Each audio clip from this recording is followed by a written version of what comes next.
बिस्मिल्लाहिर्रहमानिर्रहीम। तो हम डिज़ाइन फॉर मैन्युफैक्चरिंग के ऊपर हमारी डिस्कशन चल रही थी। तो लास्ट लेक्चर के अंदर मैंने एक्सप्लेन किया कि डिज़ाइन फॉर मैन्युफैक्चरिंग क्या होता है और ये प्रोडक्ट डेवलपमेंट की कौन कौन सी स्टेजेस पे इसके ऊपर काम किया जाता है और किस तरीके से हम डिज़ाइन फॉर मैन्युफैक्चरिंग को इम्प्लीमेंट कर सकते हैं। अभी इस लेक्चर के अंदर मैं आपके साथ एक प्रैक्टिकल एग्जांपल शेयर करूंगा डिज़ाइन फॉर मैन्युफैक्चरिंग के मुतालिक। चैप्टर नंबर 13 है डिज़ाइन फॉर मैन्युफैक्चरिंग आपकी सब्जेक्ट बुक जो है उसके अंदर।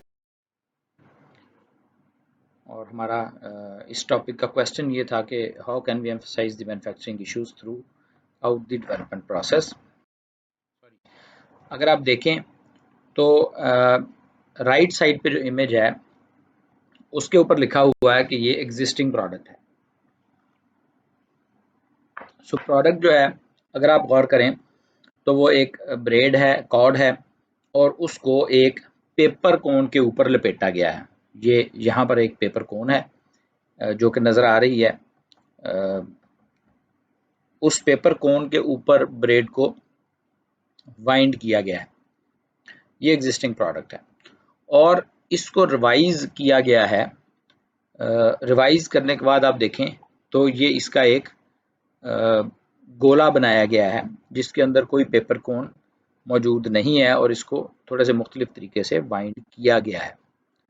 सो अभी नेक्स्ट स्लाइड के ऊपर मैं एक्सप्लेन करता हूँ कि इसमें क्या प्रॉब्लम था, इसको रिवाइज क्यों किया गया। लेकिन इससे पहले आपको ये जहन में रखना चाहिए कि डिज़ाइन फॉर मैन्युफैक्चरिंग जो है उसका मकसद क्या होता है। उसका मकसद आपको पता है, पिछली अगर थोड़ा सा उसके ऊपर जाएं पिछले लेक्चर के ऊपर, कि हमारा जो अल्टीमेट उसमें गोल होता है वो मैन्युफैक्चरिंग प्रोसेस को ईज़ प्रोवाइड करना और मैन्युफैक्चरिंग की जो कॉस्ट है उसको कम करना हमारा ऑब्जेक्टिव होता है। और उसमें हम फोकस करते हैं कि कंपोनेंट्स जो हैं उनकी कॉस्ट को हम रिड्यूस करने की कोशिश करते हैं। उसके बाद हम असेंबली की कॉस्ट को रिड्यूस करने की कोशिश करते हैं और उसके अलावा उसके बाद जो अदर कॉस्ट्स हैं उनको रिड्यूस करने की कोशिश करते हैं। सो इस चीज़ को जहन में रखते हुए हम ज़रा इसको डिस्कस करते हैं। अब ये जो प्रोडक्ट है इनफैक्ट जब ये डेवलपमेंट की स्टेज में था तो उस वक्त जो प्रपोज्ड इसका डिज़ाइन था वो पेपर कोन के ऊपर इसको बाइंड करने का था। और उसके बाद पता चला कि जी इसको अगर हम इस तरीके से बनाएंगे तो इसकी कॉस्ट इतनी ज़्यादा हो जाएगी कि हम अपने कंपेटिटर को compete नहीं कर पाएंगे। सो अगर हम अपने कंपेटिटर को compete नहीं कर पाते तो इसका बड़ा क्लियरली मतलब ये है कि हम ये प्रोडक्ट नहीं बेच सकते। सो इस चीज़ को ध्यान में रखते हुए इस प्रोडक्ट की रिवीजन की गई डिज़ाइन फॉर मैन्युफैक्चरिंग की टेक्निक को इस्तेमाल करते हुए। और जब इसको रिवीजन करने के बाद एक मॉडिफाइड प्रोडक्ट के अंदर कन्वर्ट कर लिया गया तो उसमें जो उसके पैरामीटर्स हैं, जो फ़ायदे हैं उसके, वो क्या हुए हैं। जो यूनिट कॉस्ट है हमारी वो 50% उसमें रिड्यूस हो गई है। यानी एक यूनिट की जो पहले कॉस्ट थी, मिसाल के तौर पर 100 रुपये का एक यूनिट बनता था, तो जब रिवीजन हुई तो रिवीजन के बाद वो 50 रुपये का रह गया। यानी it's a huge cost cutting. ये ओवरऑल कॉस्ट कटिंग की बात कर रहा हूँ, इसमें अभी मैं ये नहीं बात कर रहा कि ये प्रोसेस के अंदर सेविंग हुई है या ये कंपोनेंट्स के अंदर सेविंग हुई है।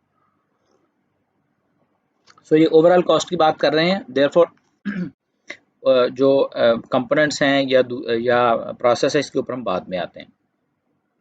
इसके अलावा प्रोडक्ट का जो वेट है वो 15% रिड्यूस हो गया, पैकेज का जो वेट है। तीसरे नंबर पर जो प्रोडक्शन या असेंबली का प्रोसेस था वो भी सिंप्लीफाई हो गया। चौथे नंबर पर जो प्रोडक्ट है वो ज़्यादा एनवायरनमेंट फ्रेंडली बन गया। अब ये जो प्रोडक्ट है ये बेसिकली 100% कॉटन से बनी है, यानी नेचुरल फाइबर से बनी है। और नेचुरल फाइबर से इसे बनाने में हमें नुकसान होता है कि एक तो इसका कलर हम चेंज नहीं कर सकते, ये प्योर नेचुरल प्रोडक्ट है, इसमें कोई केमिकल यूज़ नहीं हुआ। और दूसरे नंबर पर कॉटन की स्ट्रेंथ इतनी ज़्यादा नहीं होती अगर हम इसे कंपेयर करें नायलॉन के साथ या पॉलिएस्टर के साथ। सो तीसरे नंबर पर इवन जो कॉटन है वो जब हम इस प्रोडक्ट को कॉटन में लेके जाते हैं तो वो ज़्यादा एक्सपेंसिव है अगर हम उसके मुकाबले में पीसी के साथ उसे बना लें। सो ये तो इसके नुकसानात हैं, लेकिन ये नुकसान कॉम्पनसेट करता है इस चीज़ को कि ये प्रोडक्ट जो है ये मुकम्मल तौर पर नेचुरल प्रोडक्ट है, इसके अंदर कोई हैज़र्डस सब्सटेंसेस इस्तेमाल नहीं किए गए, कोई केमिकल्स इस्तेमाल नहीं किए गए और ये एनवायरनमेंट फ्रेंडली है। ज़ाहिर है कॉटन जो है वो डिग्रेड हो सकती है। और लास्ट में जो शिपिंग कॉस्ट थी वो भी कम हो गई, और उसके कम होने की वजह ये थी कि शिपिंग आपको पता है कि वो या बाई वॉल्यूम होती है या बाई वेट होती है, और हमारी टेक्सटाइल की प्रोडक्ट्स की आम तौर पर जो शिपिंग है वो बाई वेट होती है। सो जब आपका पैकेज का वेट रिड्यूस हो गया, पहले मिसाल के तौर पर एक पैकेज जो था वो अगर 1 kg का था, तो अब वो पैकेज रिड्यूस होके अगर फर्ज करें 900 ग्राम का रह गया है, तो शिपिंग कॉस्ट तो आपने बाई वेट देनी है। तो अगर 100 रुपये kg आप दे रहे थे, तो पहले एक पैकेज का आप 100 रुपीज़ दे रहे थे, अब आप 90 रुपीज़ दे रहे हैं, उसमें 10% रिडक्शन होगी। ये 10% का फिगर मैंने अज्यूम किया है, ये एक्चुअल फिगर नहीं है। सो ये सारे फ़ायदे हुए डिज़ाइन फॉर मैन्युफैक्चरिंग को अप्लाई करने के। इसको मज़ीद थोड़ी सी डिटेल में देखते हैं कि क्या किया हमने। हमने सबसे पहले तो कंपोनेंट्स को देखा। ये बहुत ही मैं सिंपल एग्जांपल लेके आया हूँ ताकि आप इसको अच्छे तरीके से समझ सकें। तो इस प्रोडक्ट के अंदर यानी जो पैकेज बनता है उसमें जो कंपोनेंट्स हैं वो सबसे पहले तो कॉटन का धागा है, और कॉटन का जो धागा है वो इसमें इनिशियल डिज़ाइन है उसके अंदर रिंग स्पन कॉटन का यान इस्तेमाल हमने किया था। उसके अलावा एक उसके अंदर पेपर कोन है, आल्दो पेपर भी रिसाइकल हो सकता है। तीसरे नंबर पर उसमें पैकेजिंग मटेरियल है, यानी जब ये पैकेज बन जाता है तो इसको किसी पॉली बैग के अंदर डाला जाता है, इसके ऊपर कोई लेबल लगाया जाता है, और इस तरह से उसे किसी डब्बे में डाला जाता है। तो जो भी उसके बाहर मटेरियल है वो पैकेजिंग मटेरियल है। सो 3 तरह के इसके कंपोनेंट्स हैं। तो जब हमने इन कंपोनेंट्स को स्टडी करना शुरू किया और हमारा ऑब्जेक्टिव कॉस्ट रिडक्शन था, तो सबसे पहले तो हमने जो रिंग स्पन यान था उसको हमने रिप्लेस कर दिया ओपन एंडेड यान के साथ। अब आप अगर आपको स्पिनिंग का थोड़ा सा अंदाज़ा है तो उसमें 2 तरह के स्पिनिंग सिस्टम्स जो मोस्ट कॉमनली यूज्ड हैं वो रिंग स्पिनिंग है, और दूसरे नंबर पर फिर ओपन एंड है। रिंग स्पिनिंग जो है वो ज़रा फाइनर जो धागे होते हैं वो बनाने के लिए इस्तेमाल होता है, जबकि कोर्सर के लिए आमतौर पर ओपन एंडेड भी इस्तेमाल कर लेते हैं। अब ये जो दोनों टेक्निक्स हैं इनको अगर हम देखें तो रिंग स्पन का जो धागा है वो कंपैरेटिवली थोड़ा सा एक्सपेंसिव होता है ओपन एंड से, और चूंकि ये जो प्रोडक्ट है इसके अंदर काउंट का प्रॉब्लम नहीं था, बल्कि इसमें जो कोर्सर यान्स हैं वो ज़्यादा बेहतर इसकी लुक क्रिएट करते हैं, तो इस वजह से हम ओपन एंड के ऊपर हमने उसको शिफ्ट कर लिया, नंबर 1। नंबर 2, उसका एक और बेनिफिट ये हुआ कि रिंग स्पन जो धागा है वो आम तौर पर वर्जन फाइबर्स या न्यू फाइबर से बनाया जाता है, जबकि जो ओपन एंड है इसमें कुछ फाइबर्स हम नया डाल लेते हैं, कुछ हम जो रिसाइकल्ड फाइबर होता है कॉटन का वो डाल लेते हैं। तो इस तरीके से हमारे पास जो एंड पे प्रोडक्ट बना वो एक तो उसके अंदर रिसाइकल्ड फाइबर यूज़ हुए। ये भी आजकल बड़ा इंपॉर्टेंट है कि आप जो रिसाइकल्ड मटेरियल्स को यूज़ करें ताकि नेचर के रिसोर्सेज जो हैं वो उनको बचाया जा सके, डिप्लीट होने से बचाया जा सके। सो ये उसका एक एडवांटेज हो गया। दूसरे नंबर पर हम चूँकि कोर्सर बनाना चाहते थे तो हम ओपन एंड के ऊपर चले गए, तो हमारी कॉस्ट भी कम हो गई। सो हमने यहाँ से अपनी कॉस्ट जो है उसको रिड्यूस कर लिया प्रोडक्ट की क्वालिटी सफ़र किए बगैर। नंबर 2, उसमें पेपर कोन इस्तेमाल हो रही थी, तो पेपर कोन को हमने बीच में से निकाल दिया, उसको हमने एलिमिनेट कर दिया। अब पेपर कोन जो है उसकी अपनी एक कॉस्ट है, तो उसका ज़ाहिर कॉस्ट है और उसका वेट भी है। सो पेपर कोन को हमने बीच में से निकाल दिया, तो पेपर कोन की कॉस्ट उसमें ख़त्म हो गई।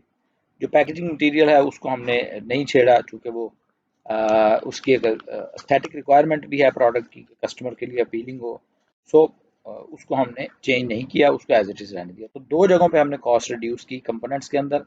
एक तो हमने एक कंपोनेंट को रिमूव ही कर दिया बीच में से, और दूसरे कंपोनेंट को हमने मॉडिफाई कर लिया अपने लिहाज से, क्वालिटी को चेंज नहीं होने दिया और कॉस्ट हमने रिड्यूस कर ली।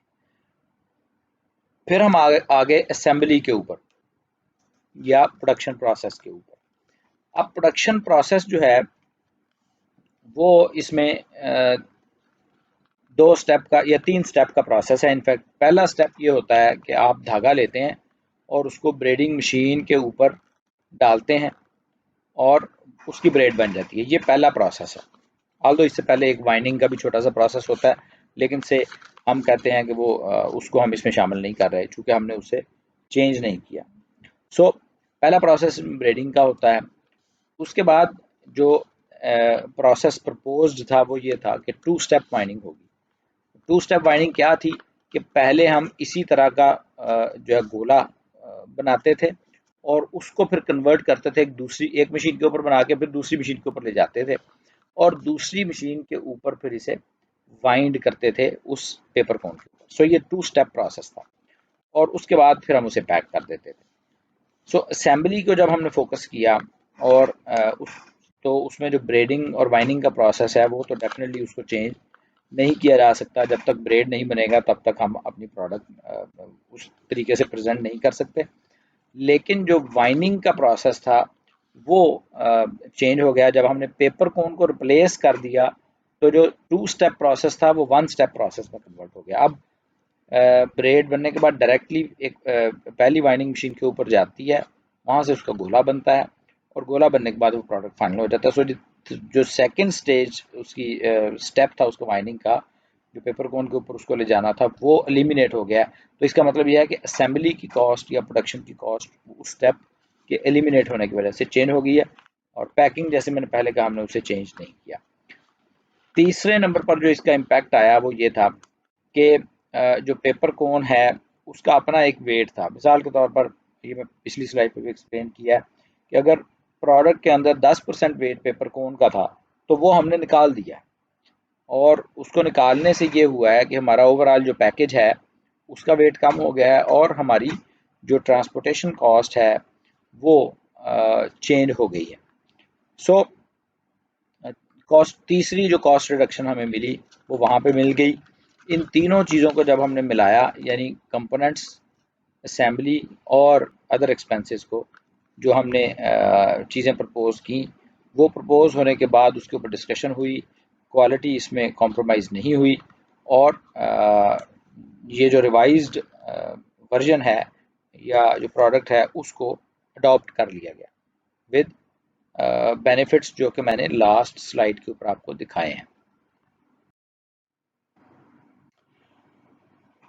तो ये तो टेक्सटाइल के रिलेटेड एग्जांपल थी। स्टूडेंट्स बार बार कह रहे थे कि जी हम टेक्सटाइल के मतलब एग्जांपल शेयर किया करें और बुक के अंदर ज़ाहिर है टेक्सटाइल की एग्जांपल्स मौजूद नहीं थी।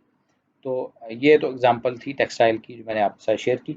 अब बुक के अंदर एक और एग्जांपल मौजूद है आपके रेफरेंस के लिए। मैं इसके ऊपर कोई ज़्यादा डिस्कशन नहीं करूँगा, ये चूँकि चैप्टर के अंदर मौजूद है और आप लोग इसे खुद पढ़ सकते हैं, तो मैं इसको क्विकली गो थ्रू कर दूँगा। तो ये जो एग्जांपल बुक ने ली है वो है जनरल मोटर्स की। जनरल मोटर्स एक अमेरिकन कंपनी है और ये अपने गाड़ियाँ बनाते हैं और इनका जो इंजन्स बनाने वाला जो यूनिट है वहाँ से एग्जांपल ली गई है और वहाँ पे एक 3800 सीसी इंजन है V6 और उसका इंजन का ये सामने आपको तस्वीर नज़र आ रही है। ये वही इंजन है जो कि मोटरसाइकिल के अंदर या गाड़ियों के अंदर या जनरेटर्स के अंदर लगे हुए होते हैं और पर्टिकुलरली ये जो इंजन आपको नज़र आ रहा है ये गाड़ी का इंजन है। अब क्वेश्चन उनके सामने ये था कि हमने ये जो इंजन है इसको इम्प्रूव करना है, और डिज़ाइन फॉर मैन्युफैक्चरिंग उन्होंने इसके ऊपर अप्लाई किया, इसके सर्टेन पार्ट्स के ऊपर। और ये बुक में एग्जिबिट नंबर 13.15 में के ऊपर ये मौजूद है, पेज नंबर 274 पे। तो वहाँ से उनको जब उन्होंने रिवीजन की, तो रिवीजन करने के बाद पता चला कि 45% कॉस्ट उनके उस कंपोनेंट की उन्होंने रिड्यूस कर लिया है, जिसके ऊपर उन्होंने डिज़ाइन फॉर मैन्युफैक्चरिंग लगाया है। इसी तरह से उसका वेट जो है वो 66% उन्होंने कम कर दिया है इंजन का। इसी तरह से असेंबली और सर्विस प्रोसीजर्स जो हैं वो आसान हो गए हैं। मिशन परफॉर्मेंस उनकी बेहतर हो गई है, इंजन परफॉर्मेंस बेहतर हो गई है, शिपिंग कॉस्ट कम हो गई है चूँकि वेट कम हो चुका है, और स्टैंडर्डाइजेशन जो है वो बढ़ गई है, वो बेहतर हो गई है। सो ये बेनिफिट्स हैं जो कि डिज़ाइन फॉर मैन्युफैक्चरिंग इस एग्जांपल में इंजन के ऊपर अप्लाई करने के बाद उनको हुए। अब उसमें इसकी तमाम डिटेल इस बुक के अंदर मौजूद है। जैसे मैंने बताया, मटेरियल कॉस्ट जो है वो एग्जिबिट नंबर 13.17 में ऑन पेज नंबर 279 मौजूद है। अभी इस प्रेजेंटेशन में भी अगली स्लाइड्स में मैं आपको एक दफ़ा दिखा देता हूँ क्विकली। जो मैन्युफैक्चरिंग कॉस्ट है या जो कंपोनेंट्स की मैन्युफैक्चरिंग कॉस्ट है, आपको याद होगा कि मैंने लेक्चर में कहा था कि दो तरह के कंपोनेंट हो सकते हैं। एक वो कंपोनेंट हैं जो हम बने बनाए ख़रीद लेते हैं, और एक वो कंपोनेंट हो सकते हैं जो हम बने बनाए नहीं ख़रीदते, बल्कि उनके लिए हम रॉ मटेरियल ख़रीदते हैं, और रॉ मटेरियल से हम उनको कंपोनेंट्स में कन्वर्ट कर लेते हैं। तो यहाँ पर जो बात हो रही है ये उन्हीं की बात हो रही है कि हमने कुछ मटेरियल ख़रीदा है, लेकिन वो एग्जैक्टली उसी फॉर्म में हमारी प्रोडक्ट के अंदर यूज़ नहीं हो सकता।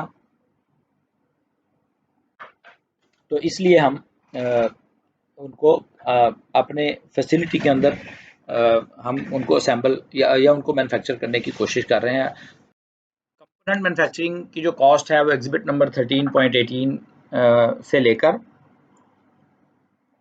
13.21 तक है, मौजूद है पेज नंबर 280 283 के ऊपर। और इसी तरह फिर जो कंपोनेंट्स को असेंबल करने की कॉस्ट है वो पेज नंबर 286 पे है for common products, and page number 287 पे है for part handling and insertion times.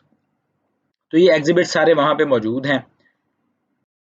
For example ये अगर आप इसको देखें इस पेज को, तो इसके ऊपर लेफ़्ट साइड के ऊपर इमेजेस हैं जिनके साथ लिखा हुआ है ABCD, ये सारे कंपोनेंट्स हैं।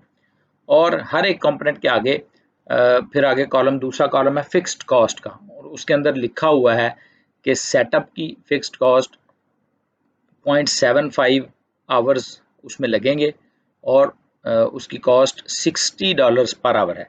तो यहाँ से हम कैलकुलेट कर सकते हैं। उसके बाद नीचे लिखा हुआ है टूलिंग की कॉस्ट, उसमें लिखा हुआ है 0.25 hours at the rate of $60 per hour. तो हर एक के अंदर सेटअप कॉस्ट, टूलिंग कॉस्ट लिखी हुई है। चूँकि ये मैकेनिकल का काम है तो इसमें टूलिंग बहुत ज़्यादा होती है, इन्वॉल्व है। उसके बाद फिर अगले कॉलम में वेरिएबल कॉस्ट लिखी हुई हैं, जिसमें मटेरियल की कॉस्ट है और प्रोसेसिंग की कॉस्ट है। और मटेरियल में आगे लिखा हुआ है कि उसमें स्टॉक कितना चाहिए और किस चीज़ का चाहिए। उसमें लिखा हुआ है 1.11 kg ऑफ 6061 एल्यूमिनियम, और उसकी कॉस्ट भी साथ लिखी हुई है कि $9 उसकी कॉस्ट होगी। प्रोसेसिंग का लिखा हुआ है 6 मिनट्स पर यूनिट चाहिए और $60 पर आवर उसकी कॉस्ट है। यहाँ से हम कैलकुलेट कर लेंगे। अगले कॉलम में उसका वॉल्यूम लिखा हुआ है कि कितना कितना वॉल्यूम हमें चाहिए होगा और उसकी टोटल यूनिट कॉस्ट क्या होगी। अब इसमें एक कॉलम में 3 वॉल्यूम्स लिखे हुए हैं, तो इसका मतलब यह है कि अगर हम एक यूनिट कंसिडर करते हैं तो हमें जो यूनिट कॉस्ट पड़ेगी वो $75 पड़ जाएगी। अगर हम 10 यूनिट्स पे चले जाएंगे तो पर यूनिट कॉस्ट $21 रह जाएगी। अगर हम 100 पे चले जाएंगे तो पर यूनिट कॉस्ट हमारी 15.5 रह जाएगी। तो इस तरीके से हर कंपोनेंट की आगे fixed cost, variable cost, volumes और टोटल यूनिट कॉस्ट बताई हुई। ये इमेजेस मैंने किताब से ही उठाए हैं। यहाँ पे फिर दोबारा अगर आप देखें तो कंपोनेंट ABCD और आगे उनकी वही इंफॉर्मेशन मौजूद। फिर अगेन ये और कंपोनेंट्स आ गए। ये तमाम कंपोनेंट्स जो हैं इनकी लिस्टें वहाँ कॉस्ट्स जो हैं वो भी यहाँ पर लिखी गई हैं।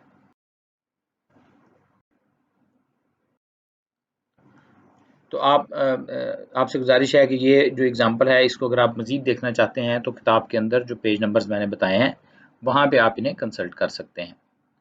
Thank you very much.